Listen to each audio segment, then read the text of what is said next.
Welcome, everyone. I'm Madeline Di Nonno, President and CEO of the Geena Davis Institute on Gender and Media. I'd like to introduce our esteemed ASL interpreters, Romina Mana and Darcy French Meyerson.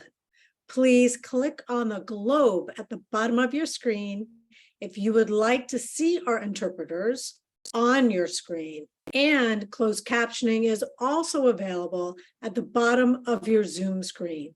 Before we begin, I would like to acknowledge that in New York City, I am on the traditional land of the Lenape peoples, past and present, and we honor the people who have stewarded it throughout the generations. The name Manhattan is derived from the Lenape word for island, which is Manatee. Each time we say the name Manhattan, please remember that we are evoking the memory of the Lenape people. As you know, British Columbia has an ever-growing entertainment industry, which is providing actors with an abundance of jobs. And as such, it's important to the UBCP ACTRA to evaluate the diversity of these productions with the goal of creating opportunities for performers from equity and sovereignty speaking groups.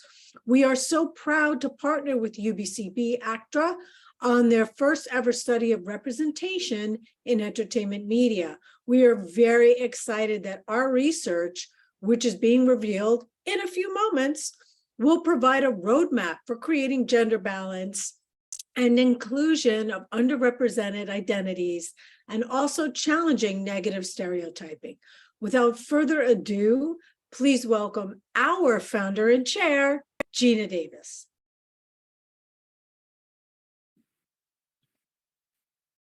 Thank you, Madeline. Welcome and thank you everyone for joining us today from around the globe. And a huge thank you to the Union of British Columbia Performers for their partnership and ongoing support. It's because of your vision and thought leadership we're here today presenting the first of its kind report. We know that the UBCP is committed to working toward a more inclusive and diverse entertainment industry, and we hope this report will help inform and inspire others to join us on this important mission. Our new report, titled From Real to Real, Representation and Inclusion in Film and Television, produced in British Columbia, analyzes on-screen representation in feature films, TV shows, and TV movies produced in British Columbia over the past several years. This report highlights both the progress that's been made and the challenges that remain in ensuring that all members of our society are accurately and fairly represented on screen. Because we know that powerful and persuasive media can inspire change while reflecting the diversity of the world around us. And now, back to you, Madeline. Thank you. Thank you, Geena. And now I have the privilege of introducing Angela Moore, actor, executive board of directors at UBCP ACTRA, chair of the BIPOC committee, and also co-chair of the Women's Committee. Take it away. Thank you, Madeline. Greetings, everyone. First, I'd like to acknowledge that I am residing on the unceded and traditional territories of the Musqueam, Squamish, and Tsleil-Waututh nations.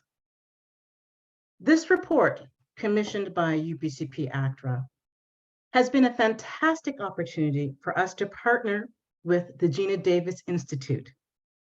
And it's been a great opportunity for us to explore the critical topic of equity and diversity in the film industry. I recall being at an event that Geena Davis spoke at in Vancouver, and then Madeline Di Nonno at the Whistler Film Festival Woman on Top conference, and hearing her talk about the importance of data and statistics. And I made it my mission to discover how I could harness that power on behalf of gender equity, diversity, and inclusion. This report provides a wealth of valuable insights into the on-screen representation of gender, race, disability, fatness, age, and 2S LGBTQIA+ identity in the film and television industry of British Columbia. It is encouraging to see the progress that has been made in recent years, but at the same time, it highlights the challenges that remain. It is essential that all members of our society are accurately and fairly represented on screen.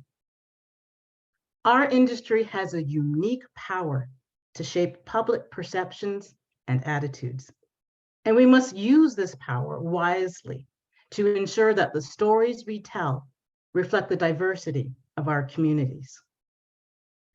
One of the key findings of this report is that there is still an underrepresentation or misrepresentation of some marginalized groups in British Columbia's film and television industry. This not only perpetuates harmful stereotypes, but also has real-world consequences for performers and other industry professionals. Improved representation on screen can lead to a more equitable distribution of work opportunities for our performers and can help break down the systemic barriers that help prevent equity and sovereignty-seeking groups from accessing meaningful work in the film and television world. At UBCP ACTRA, we are committed to this work. Our goal is to create an industry where everyone, regardless of their background or identity, can see themselves represented on screen with authentic agency. I hope this report will serve as a catalyst for change in the Canadian entertainment industry, inspiring us all to take action toward a more equitable and just society. The UBCP ACTRA BIPOC Committee and its amazing co-chairs, all the people that have worked tirelessly throughout the years. I'd like to give my greatest thanks to Durendra, Tiana Marie, Leslie, Patrick, Panthea, all those wonderful committee members who have always worked side by side in this fight. We'd like to express our deep gratitude to our hardworking staff, our supportive executive board, our president, Ellie Harvey, and Treasurer and Vice President of ACTRA, Keith Martin Gordy, and Christine Willis, for her unwavering and staunch support for gender and racial equity. And last but not least, our incredibly talented, diverse performers. Let us embrace each other in our quest for excellence in solidarity.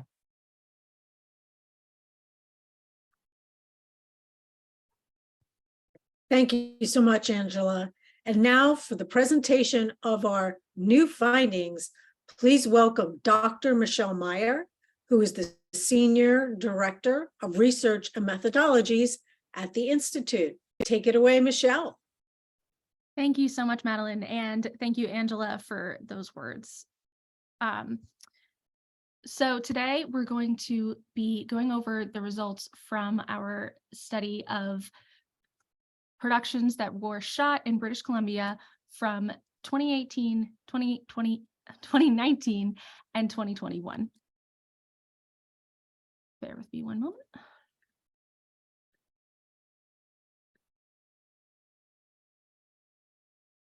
I want to begin by talking about how representation matters. As Angela mentioned, this industry has a lot of power when it comes to making social change. Research indicates that media impact our perceptions of the world around us, the issues we view as important, our understanding of what behaviors are acceptable and which are not, the norms that we do or do not question, and the lenses through which we view ourselves. So powerful and persuasive media can both inspire change in both everyday ways and inform and reflect our social values. We recognize that media representations have these cultural impacts on especially people from marginalized communities, both in terms of how they see themselves and how they're treated by others. So by providing information about how gender, race, queerness, disability, fatness, and age are presented on screen, we can strive to spark social change and equity. Through this work, we can fight harmful social norms and inequities and empower people from marginalized communities. As I mentioned, this report looks at productions that were filmed in British Columbia in 2018, 2019, and 2021, skipping over 2020 with the understanding of the disruption on the industry of COVID-19. We look at differences in inclusion and representation across the 6 identities that I just identified, alongside several dimensions: prominence, billing, story roles, and different traits for different characters. Throughout this presentation, I'll be sharing the highlights, the most intriguing findings from the full report, but the full report with all of the data on all of these identities can be found on our website and will be linked in the chat as well. Throughout this analysis, we conducted an audit of 52 films, 303 episodes of television, and 75 TV movies for a sample of a total of nearly 7,000 characters. Characters are included in our analysis when they are both speaking and visually prominent. I'm going to talk about prominence a little bit because it does come up in our results, and I would like everyone in the audience to have an understanding of what we mean when we talk about different levels of roles for actors. So I'm going to use the film Titanic because it's one that, you know, everybody knows. Well, hopefully a lot of people know, and parts of it were shot in British Columbia. So when I talk about a lead, we're talking about the protagonist of the A story. In a film, this is usually the main story. In a television show, there's much clearer A, B, and C stories. And so that prominent story, the protagonist of that is the lead for the purposes of our study. We created the category of notable supporting to create a distinction between characters who are still incredibly vital to the story from those who are prominent, who are still around, but who are not nearly as important. So for example, in Titanic, Jack Dawson, almost exactly as important as Rose, but she's the person through which we are seeing the story and getting her point of view. And so we'd consider her the lead, but he is still incredibly important to the story, as are Cal and Molly Brown, other examples of notable supporting characters. Supporting characters are those who appear in more than one scene, but are not incredibly heavily featured. The average viewer would recognize them. There's still people that are around, but are not as vital to the story as those noticeable supporting characters. Minor characters, on the other hand, are those who appear only briefly, generally only in one scene, but do have speaking roles. So here we have the worker on the ship who Rose punches in the face, and the man who lost his tickets to Jack in the poker game at the beginning of the movie. Very important to the story, both of them, but you know, not necessarily particularly meaty roles for the actors themselves. So let's jump into the main findings. We'll start with gender. When looking at gender prominence, we find that TV movies are the most gender balanced type of production, whereas film is the least. We see near parity, 49% women in TV movies, but down to 39% in film, with TV falling right in the middle. When we talk about prominence, women actually hold more lead roles than men. And this is likely because of the prominence of women in TV movies, as we just saw. However, for every other type of role, men hold more of those roles than women, suggesting that men are more present throughout than women.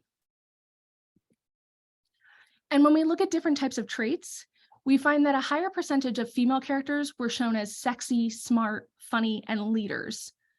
And male characters were more likely than female characters to be unattractive or unintelligent or undesirable. So here we're seeing that female characters are more often characterized with all of these positive traits, and men, while all of those traits appear much less often, when they do appear, they are so with men more than women. This potentially indicates that creators, when they are writing female characters, are attempting to write positive role models, are attempting to create dynamic female characters, more so than with men. moving on to race. TV movies are the least racially diverse type of production, whereas film and television are relatively similar. On these graphs shown here, the gray represents the percentage of white characters, and you can see the key on the right indicating the different colors to identify different racial groups. And here we find the most white characters in TV movies, almost 3/4 of all characters, whereas we see a little bit more diversity in film and television, but still we see predominant whiteness across all forms of productions. We also find that over time, television is increasing with the numbers of characters of color, whereas film and TV movies spiked between 2018 and 2019, but then fell again to 2021. Overall, white characters are the most prominent racial group for all type of roles. They are also statistically more likely to be leads than any other type of role. So a white actor is more often in a leading role than they are in any other type of role when compared to actors of different racial or ethnic groups.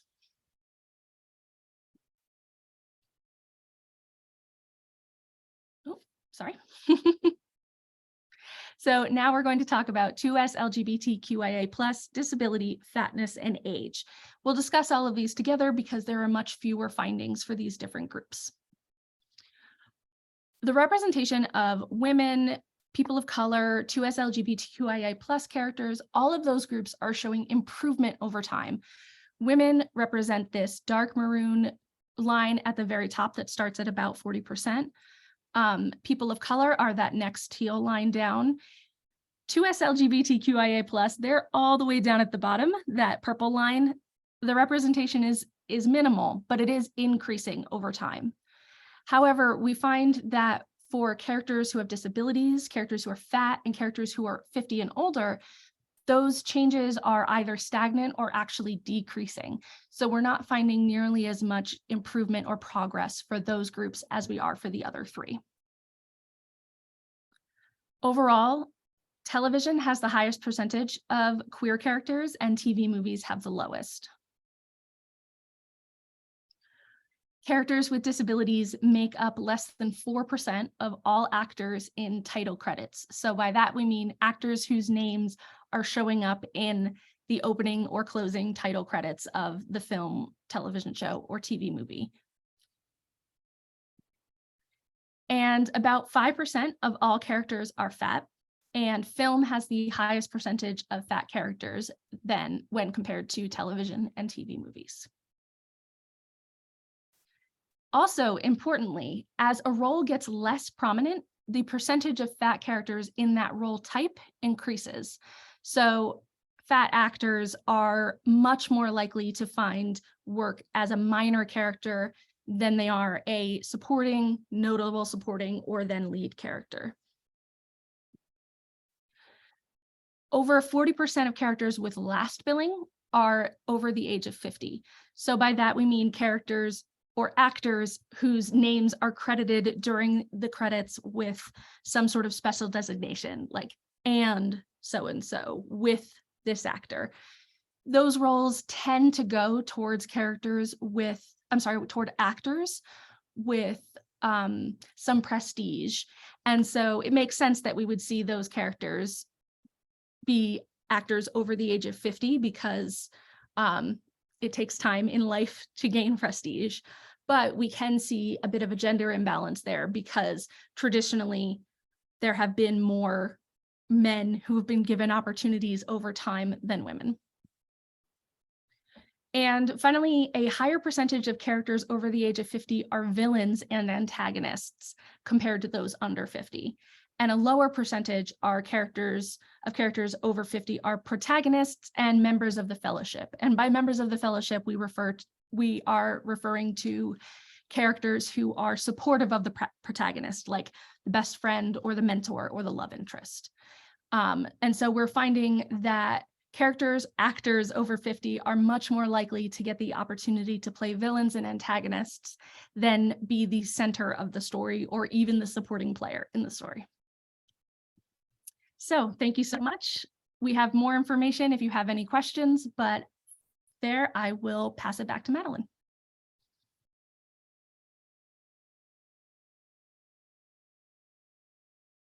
Oh, you're muted, Madeline. So our report is now live and ready to read and download from our website. So please connect with us if you would like us to present this study to your productions and or writers' rooms. So what I'd like to do is welcome back Angela Moore, and I want to introduce Jasmine Barad, who's our Senior Director of Events at the Institute, who's going to join also Dr. Meyer for a brief Q&A. Hi, everybody. Yeah, we have lots of questions coming in from our audience. So I will just start going through some of these and hopefully we can answer as many as possible. Can I just interrupt you, Jasmine, just for Of a course. second? I just wanted to say that I forgot a member of our UBCP ACTRA BIPOC committee and a current executive board member, Broadus Madison.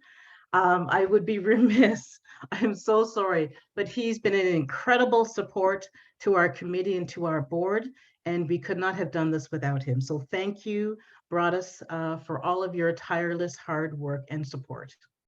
Thanks. Great. I'm going to start with a question for everybody, but now that we've heard the findings of the report, was there one statistic or something that came about as most surprising to you all or kind of very eye-opening?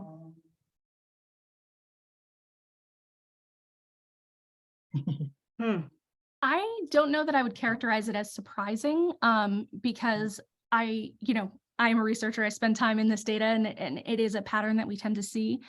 But I do find it really interesting that we continually see more progress often on television than in film or TV movies. Of course, that doesn't really surprise me because we know what kinds of TV movies are often made. But and I believe there was another question about this, so I'm sorry to blend those two together. But it's a real testament to how TV is structured to reach different types of audiences. Different shows are created on different types of networks or for different types of streaming platforms.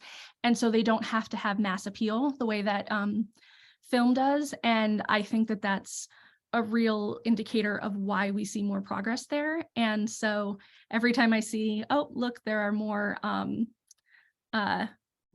more people of color on TV or more queer characters on TV, that I'm always like, oh, yep, there it is every time. But the one thing that I find interesting about that, Michelle, is that we still have some great examples like Black Panther, right? And the mass appeal that it had there. And even the series of The Fast and the Furious, when it diversified its cast, it reached a broader audience. And they were, one of the first sort of film series that really woke up to that fact.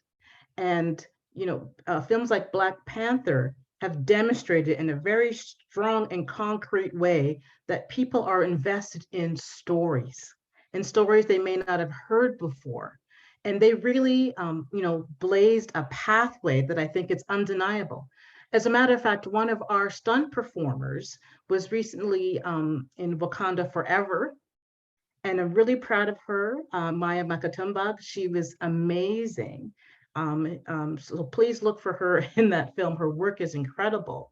And I couldn't believe that I could see that, in my lifetime, a film like, Black Panther, right? So I think that even, another example is sort of Crazy Rich Asians as well, right? So I think that the examples have been provided for us with the success of these films. And there's a whole list of other films that have done really well and have great critical acclaim.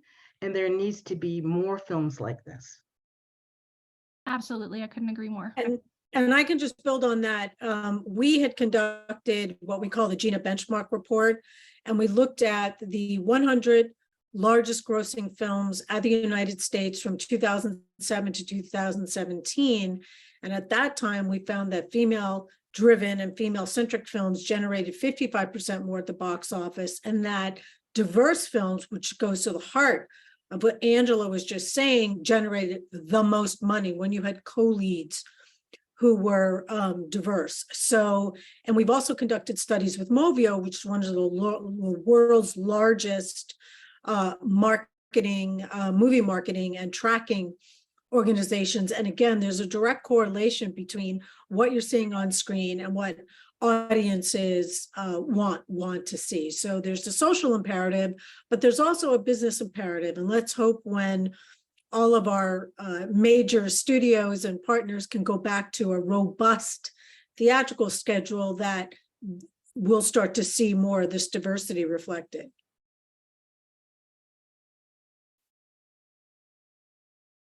Great. We're getting several questions about methodology, and Michelle, maybe you can speak to this.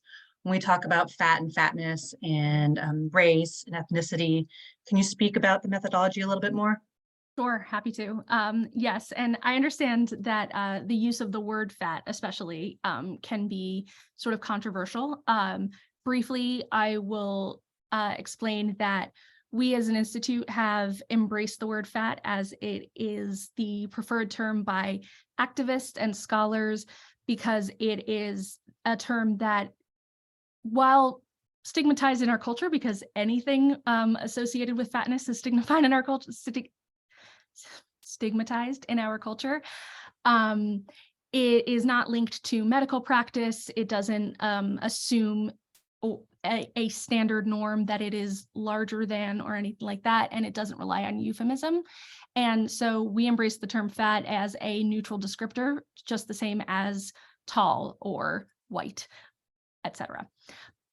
So we have identified norms of fatness based on national health data for waist size, and identifying what is considered or what those sort of averages are for where the population falls, and cross-reference that with size charts from major clothing retailers, as that's one of the only ways to sort of designate what we culturally consider an average, even though those are not averages at all. So we do have the numbers to distinguish, how many people are actually what different sizes. But so the simplest answer here is that fatness is correlated with what would be considered plus size clothing. So XXL clothing or larger, size 20 or above for women. Off the top of my head, I can't remember for men. I think it's 46 or something. I'm sorry that I don't have that number off the top of my head. We have gone through extensive training. This is the same with race. I saw another question about that, with our team of expert coders to go through, be able to identify visually what is considered a fat character. And we have, we practice something called inter-rater reliability standards, which means that we go through, we practice watching things, all identifying which characters fall under different racial groups, fatness, disability, all of those things, and run statistical tests to be sure that we're all assessing things the same way. So the short answer is we practice really hard at being sure that we all identify fatness the same way.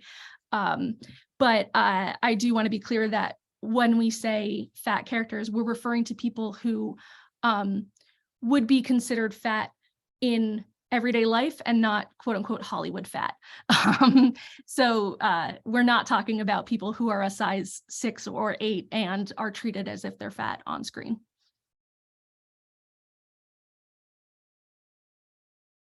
Thank you, Michelle. A few similar questions are coming in, but how does this data compare to productions made outside of British Columbia? Is there a big difference that you're seeing compared to what's making maybe in Hollywood or other areas of the world?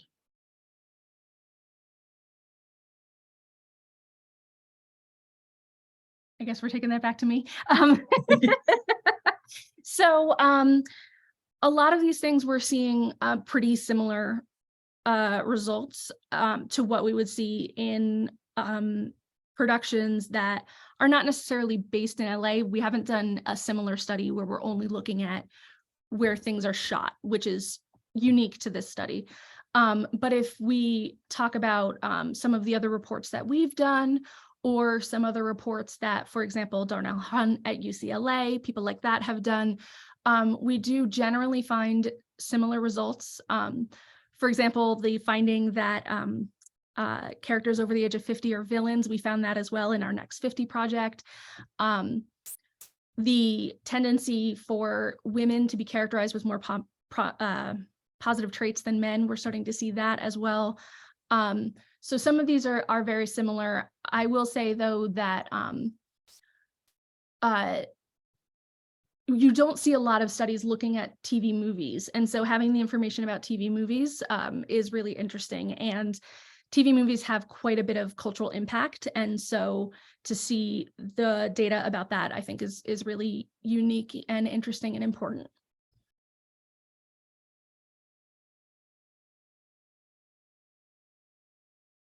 Thank you.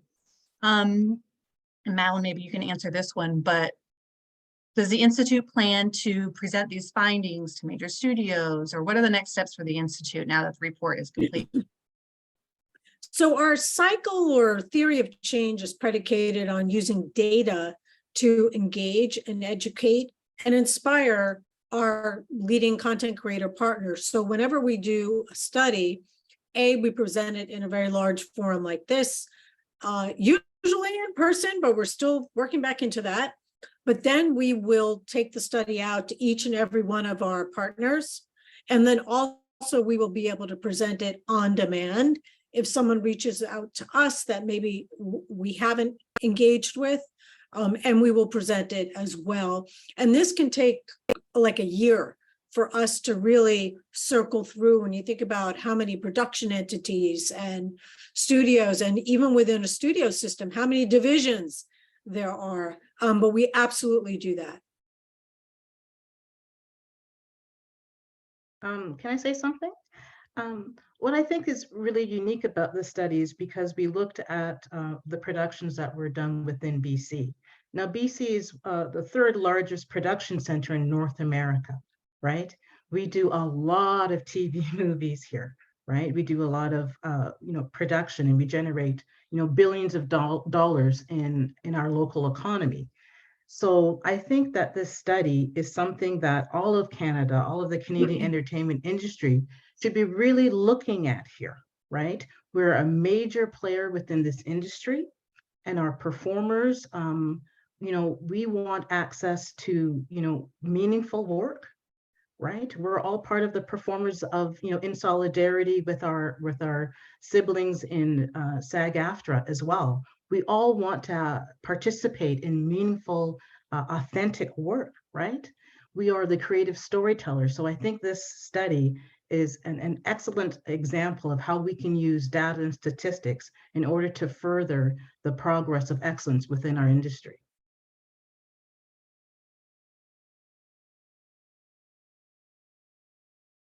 Great. It's more of a comment, but could be turned into a question. Someone asked, I wonder if there are any stats about correlating diversity behind the camera with content creators, writers, executives that directly correlates with what we see on screen. Absolutely. We don't have up to the minute data on this, but when we looked at the 12 largest film markets around the world, what we found is that when there was the presence of a female writer or director, there was an average of 7.5% to 10% increase in on-screen female characters. So that was just looking at gender at the time. So there is a direct correlation. And you have to think about it logically. If you're a storyteller, you're going to tell stories about what you know. It's your lived experience, or you're sharing your lived experience, or what you love. So if it's a 5-to-1 ratio of, say, male characters to female characters, you're not going to have a whole bunch of female characters on screen.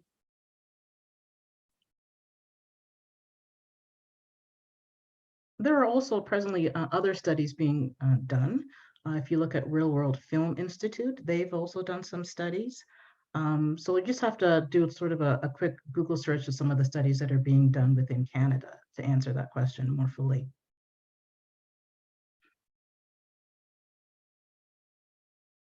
Great. Angela, I have a question for you. As as the working actor on the panel, what has your experience been like these past few years with the impact of the pandemic and doing everything on camera as far as auditions go? Are you seeing more diverse content being created, or what has it been like for you? Well, I've been in this industry for about 30 years. So I've been around a long time.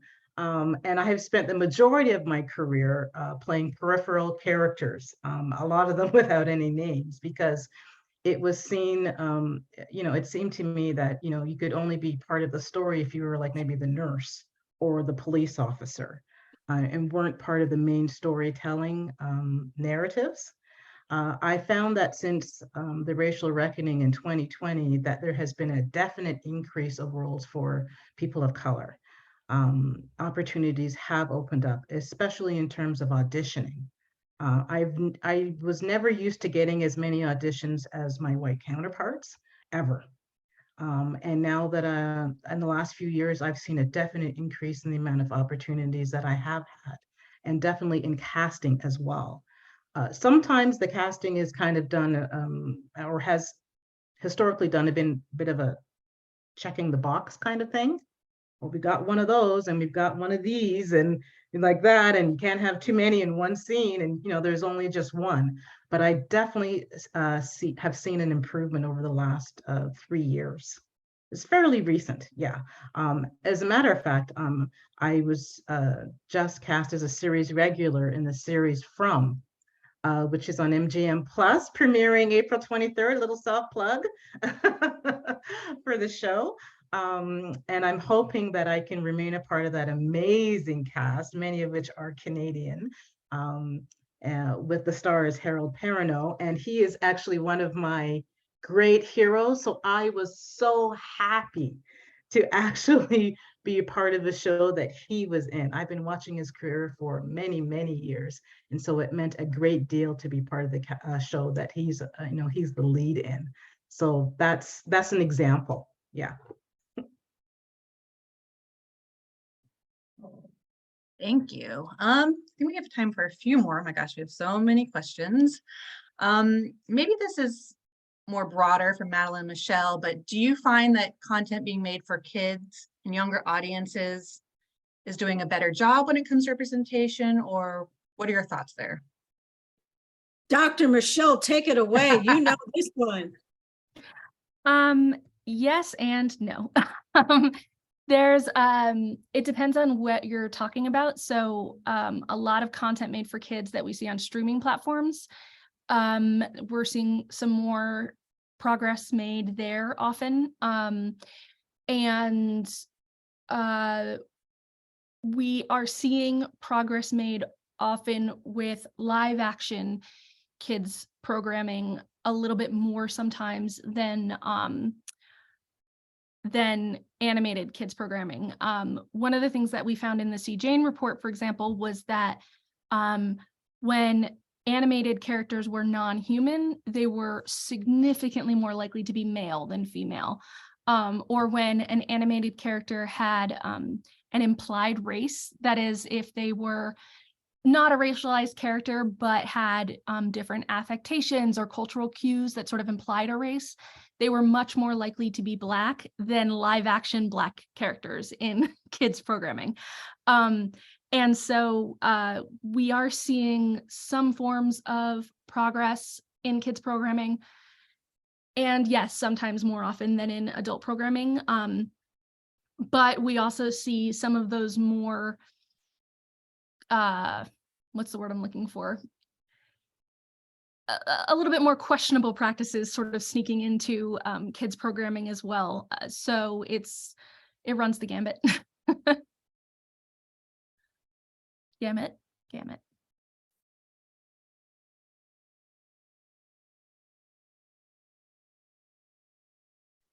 Great. I mean, let's see, maybe one more question. There's a good one. Let's see me find it here. Is there any data on whether the actors cast in 2S LGBTQ+ roles self-identify as part of the community? In my opinion, as a queer actor, representation is questionable. when the work is still being denied to queer performers in favor of straight voices. Any thoughts on how to steer towards more accurate casting in this minority?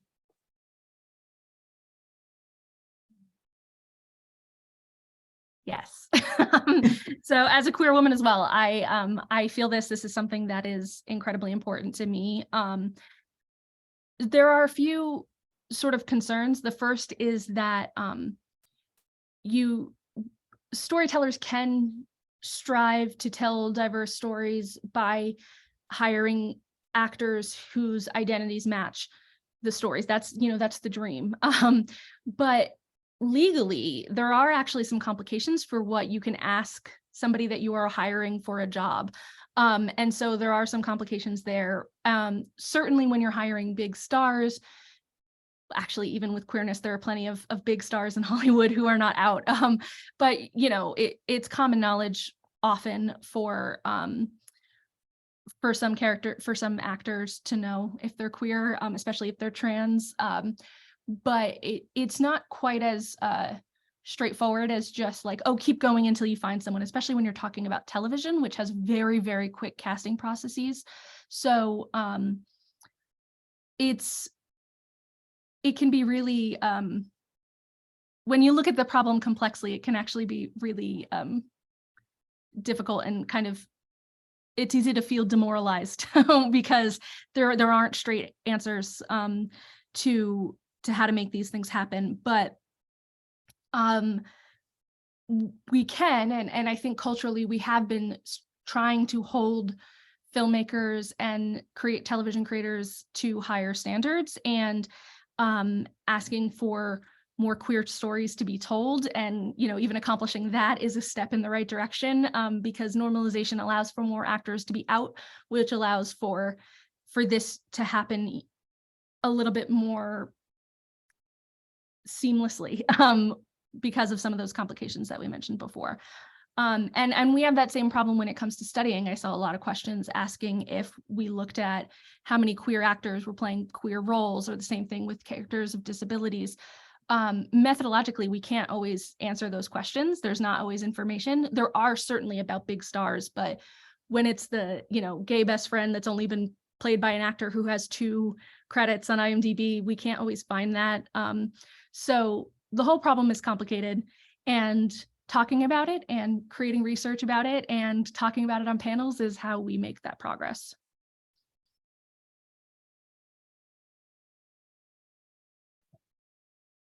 Great. I think we're about at time, and I know we have questions we haven't gotten to, but I will be following up with everybody that joined us today and following up on as many of these questions as I can with the help of our panelists today. So in addition to that, you'll be getting a link to the report. This video will be live on our website.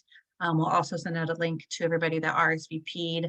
So just be on the lookout for those, and I'll hand it back over to Angela, Madeline, Michelle, if you have any closing remarks or last comments you'd like to make before we wrap. Angela, any final I'm words? sorry. Go ahead. Any final words? Oh, I just wanted to say thank you so much for all the researchers at Geena Davis Institute and all the hard work that you did. And I want to thank the staff of UBCP ACTRA who worked alongside them, particularly the industry relations team with Neetha and Michael, all the work that they've done like a few years ago, actually, to bring this, to fruition. I just wanted to thank the members for all of their support. Yeah, just everyone, thank you so much for this opportunity. Thank you. And I would like to thank Romina and Darcy, our wonderful ASL interpreters, as well as UBCP ACTRA. You've been a dream partner. And a little self-promotion for the Institute. For anyone who may be on the East Coast of the United States, we wanted to flag our New York in-person event this Saturday for the launch of the new Apple TV Plus show called Jane, which is inspired by the amazing Jane Goodall. And we also have an in-person event in LA on April 25th, celebrating National Poetry Month, which is an all-celebrity table read hosted by SAG-AFTRA. So you can learn about all these events on our social channels, at GeenaDavis.org, and at our website, cjane.org. So I just want to thank everyone, and I hope you have a great week.